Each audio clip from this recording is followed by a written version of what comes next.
তাহলে মাহে রমজানের রোজা চলবে, মাঝে মধ্যে ছেড়ে দিবে, আর রোজা রেখে মিছে কথা করবে, গীবত করবে, তহমত করবে, আপনার কি বলে ফাহিশা কথা করবে, মালে কম দিবেন আর ভেজাল বাড়াই দিবেন, জগলখড়ি করবেন। এগুলি করলে রোজার 4 পয়সাও শুধু না খাইয়া ইফতার পর্যন্ত ক্ষুধার্তই থাকবে, বেনিফিট কিচ্ছু পাবে।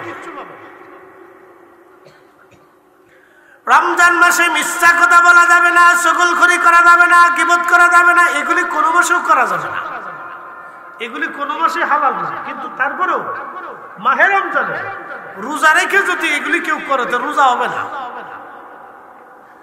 রোজার কোনো বেনিফিট নেই। এই সমস্ত হারাম কাজ কোন সময়ের জন্যই জায়েজ নাই, কিন্তু তারপরও রমজান মাসের জন্য বিশেষায়িত করতেছে এই জন্য যে এই রোজা রাখিয়া কেউ যদি মিথ্যা কথা বলে তাহলে সে সারাদিন না খেয়ে থাকলো, উপবাসী কোনো ফায়দা হলো।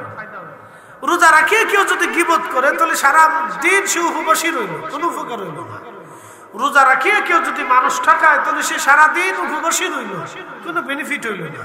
এই জন্য রমজানে রোজা রাখিয়া সমস্ত ক্রিয়া কামনা বাসনা কুরিপু থেকে, কু খারাপ কাজ থেকে নিজেকে বিরত রাখিয়া ঈমান ইহতিসাবের সাথে, পরিপূর্ণ ইয়াকিনের সাথে কেউ যদি মাহে রমজানে রোজা রাখে এবং তারাবির নামাজ যথাসময়ে 20 রাকাত তারাবির নামাজ সুন্দর মতো আদায় করে, আবার 8 রাকাত পড়েন না। আমার দেশে একদল আছে 8 রাকাত বানানোর জন্য আদা জল খাইয়ে কাঁচাকুচি দিয়ে উঠে পড়ে লাগছে। কি কথা কর নাকি আছে না, এর একবার আদা জল খাইয়ে উঠে পড়ে লাগছে। এটার এক মৌলবী কয়দিন আগে বলছিল যে এই শবে বরাতে মসজিদে যাওয়ার চাইতে বেশ্যাখানায় যাওয়া ভালো। এটার বিরুদ্ধে আলহামদুলিল্লাহ আজকে মনে ঢাকা জজকোর্টে একটা মামলা হয়েছে, জনাব অ্যাডভোকেট পাটোয়ারি ভাইয়ের নেতৃত্বে। একসাথে বলবেন না মারহাবা? আমি ছিলাম, কোর্টে উপস্থিত ছিলাম আজকে, কালকে সিরাজগঞ্জ থেকে কইরে এসে আজকে উপরে উপস্থিত ছিলাম। থাইকে তারপরে এই বাসায় এসে কোন রকম আপনাদের এখানে দৌড়েছি, ওখানে উপস্থিত ছিলাম। এই শয়তানগুলির শিক্ষা দেওয়ার দরকার।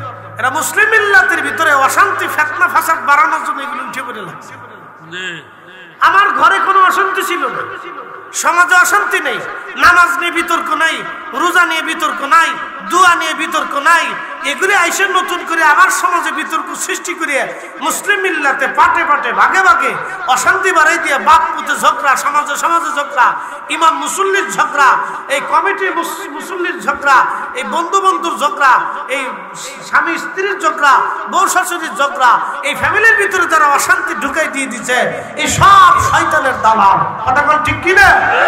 এগুলি থেকে আমাদের মুসলিম মিল্লাতের জন্য আল্লাহ হেফাজত করেন বলেন আমিন। তারাবির নামাজ ঈমান ইহতিসাবের সাথে বিশুদ্ধ মতে একবারে জামাতের সাথে তারাবির নামাজ ঠিক ঠিক মতো আদায় করতে হবে এবং লাইলাতুল কদরের রাত্রিবেলা পরিপূর্ণ মতো জেগে ইবাদত করতে হবে।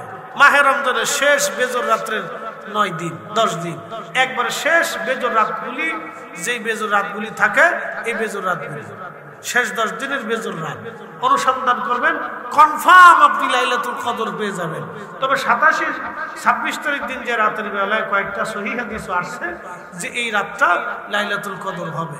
তারপরেও সন্দেহ দূর করার জন্য মাহে রমজানের একবারে শেষ 10 দিনের বেজর রাত্রিগুলি আপনি যদি ইবাদত করতে পারেন, বিশেষ করে আপনারা একটা পদ্ধতি শিখে দিয়ে যাই, আমার দিকে তাকান।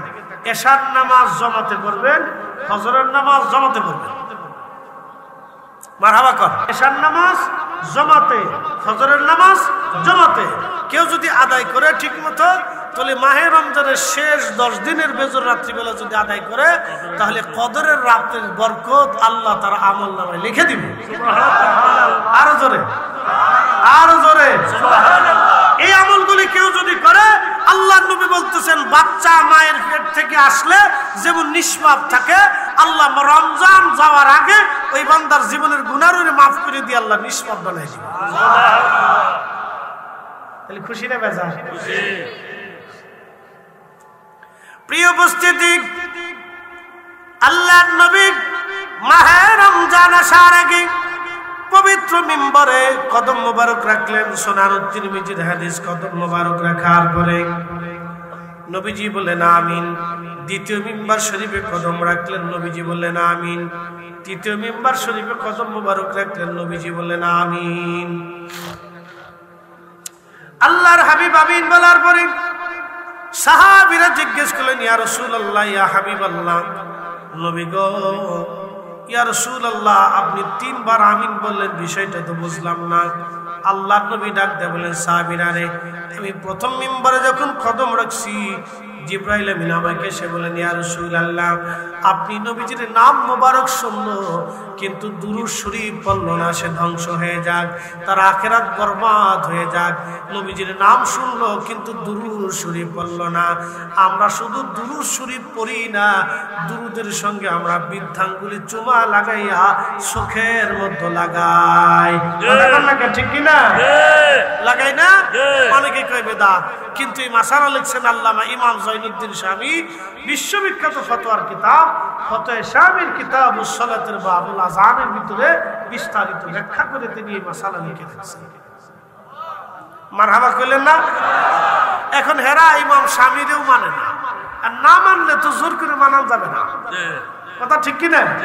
কেউ যদি না মানে জোর করে মানানো যাবে না। আমি মানি, যারা এই আমলগুলি করে আল্লাহ তাদের চোখের জ্যোতিরে বাড়ায় দেয়। কয়েকটা আমল করলে চোখের জ্যোতি বাড়ে। এক নম্বরে কোরআন শরীফ যদি দেখে দেখে পড়েন, মুহাব্বতের নজরে তাকান, চোখের জ্যোতি বাড়বে। দুই নম্বর, রাসূল করিমের নাম মোবারক শুনে বিদ্যাঙ্গুলি সুমা দিয়ে চোখে মাসে করলে চোখের জ্যোতি বাড়বে। তিন নম্বর, বাবা মা যদি জিন্দা থাকে, মুহাব্বতের নজরে যদি তাকান, তাহলে চোখের জ্যোতিও বাড়বে এবং একটা কবুল হজের সওয়াব আল্লাহ লিখে দিবে। তিন নম্বর, সবুজ শ্যামল গাছ, তরুলতা পাতা ঘাস, এগুলির দিকে যদি আপনি মুহাব্বতের নজরে তাকান, তো চোখের জ্যোতি বাড়বে। সকালবেলা গরমের দিন আসতেছে, আপনারা শিশির ভেজা যে সবুজ ঘাস থাকে, এর উপর দিয়ে খালি পায়ে হাঁটবেন। আমরা ঢাকায় যারা থাকি, আমাদের কপাল বন্ধ, চোখ থাকতেও অন্ধকার, আমরা কপালে নাই। আপনারা যারা গ্রামে থাকেন, এই শিশিরের উপর দিয়ে হাঁটবেন খালি পায়ে। বলে হুজুর ওয়াজ বাদ দিয়ে কি কবিরাজি শুরু করলে? কিছু করার নাই, মাঝে মধ্যে কবিরাজি দরকার আছে। আল্লাহর নবী নিজেও কবিরাজি করছে। বলে হুজুর কেমন? আল্লাহ রাসূল খাইতে বলছেন খেজুর, আমরা খাই ফুসকা।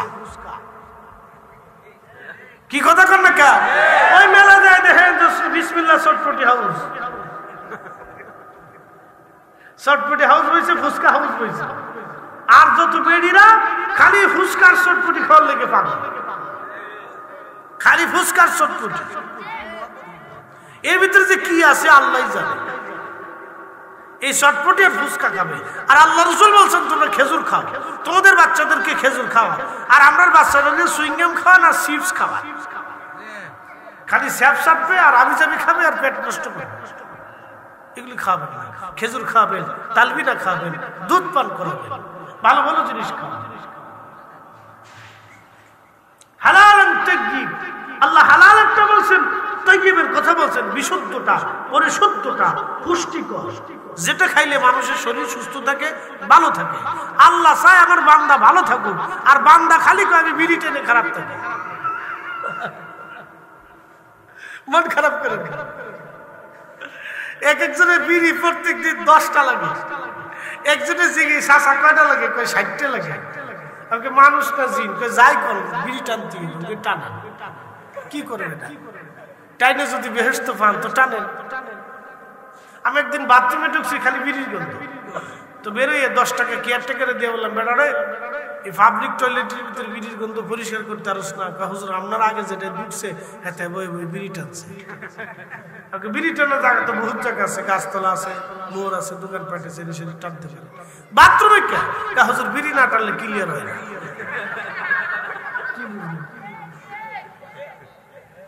বিড়ি না টানলে বলে ক্লিয়ার হয় না।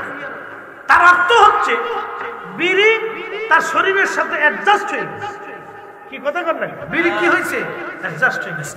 এখন আপনারা বলেন, এটা কি হালালে রইলো না হারামে চলে গেল? হারাম। এই যে আপনারা বুঝে গেছেন, এটা হারামে চলে গেছে, এটা আর হালাল নেই। এই জন্য আল্লাহ বলছে হালালান তাইয়্যিব, হালালটা খাবা, সাথে সাথে বিশুদ্ধটা। আল্লাহ আপনাদের মানুষ বানিয়েছে, সর্বশ্রেষ্ঠ জাতি বানিয়েছে, আশরাফুল মাখলুক বানিয়েছে। ভালো ভালো জিনিস আল্লাহ আমরা দিছে, আম দিছে, জাম দিছে, কলা দিছে, পেঁপে দিছে, বিছু দিছে। কত চমৎকার চমৎকার খাবার আল্লাহ আমাদের জন্য বিশুদ্ধতা তৈরি করে দিচ্ছে, ওটা খাইতে হবে। প্রিয় উপস্থিতি, অনেক ওয়াজ করে ফেললাম, এগুলো আমাদের দরকার, বোঝার দরকার, আমাদের শিখার দরকার। মাহে রমজান আসতেছে, আল্লাহর নবী বলেন, উম্মত রে, তুমি তোমার রোজাদার ভাইকে ইফতার করাও। যারে ইফতার করাইলা তার রোজা হোক বা না হোক, তোমার আমল নামায় আমার মালিক আমার আল্লাহ একটা কবুল রোজার সওয়াব লিখে দেবে।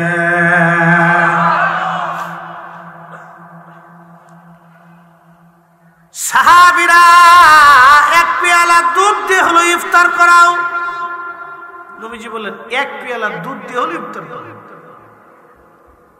সাহাবীরা বলল, হুজুর, দুগ্ধ পান করার মতো আমাদের সামর্থ্য অনেকের নাই। চিন্তা করতে বসছে, আমার দিকে তাকান, একটু ভাবেন তো, আমার দেশে যে বেটা ভিক্ষে করে খায়, তার ঘরে অন্তত 2-4 সের হলো চাল থাকে। কি কথা কন্যা থাকে না? যে লোকটা ভিক্ষে করেও খায়, আগামীকালে 2-4 সের হলো চাল হলেও তার ঘরের মধ্যে থাকে। কিন্তু সেই জমানায় সাহাবীদের কত করুণ হালত ছিল যে এক পেয়ালা দুধ দিয়ে একজন রোজাদারকে ইফতার করাবে, সেই সামর্থ্য তাদের নেই। প্রিয় নবী বললেন, তাহলে একটা খেজুর দিয়ে হলে ইফতার করা। আল্লাহ, অনেকের তাও সামর্থ্য নেই। আল্লাহু আকবার, কি কঠিন দিন ছিল তাদের। তারপরেও তারা রোজা ছাড়ে নাই, নামাজ ছাড়ে নাই, নবীর কদম ছাড়ে নাই, ইশকে রাসূল ছাড়ে নাই, জিহাদ ছাড়ে নাই, হক আল্লাহর মতো চলছে। আল্লাহর নবী বলেন, সাহাবী, একটা খেজুর দিয়ে যদি ইফতার করার সামর্থ্য তোমার নাও থাকে, তাহলে অন্তত এক পেয়ালা পানি দিয়ে হলে ইফতার করাও। তারপরও তোমার ভাইকে ইফতার করানোর কারণে তোমার আমল নামায় একটা কবুল রোজার সওয়াব আমার আল্লাহ লিখে দেবে। আল্লাহর নবী আরো বললেন, ও আমার উম্মত, তোমরা শোনো, আর তোমার রোজাদার ভাইকে যদি পেট পুড়ে তুমি আহার করাও, খাদ্য খাওয়াও, তাহলে আমি নবী তোমারে গ্যারান্টি দিলাম, তুমি রোজাদার ভাইকে তৃপ্তি সহকারে খাওয়ানোর জন্য আমি নবীজি কিয়ামতের ময়দানে তোমারে হাউজে কাউসারের পানি পান করায় দেব। আল্লাহু আকবার। কোন পানি? ইচ্ছা করলে হাউজে কাউসারের পানি পান করতে পারবেন? পৃথিবীর সমস্ত সম্পদ দিয়ে হলো কি পারবেন না।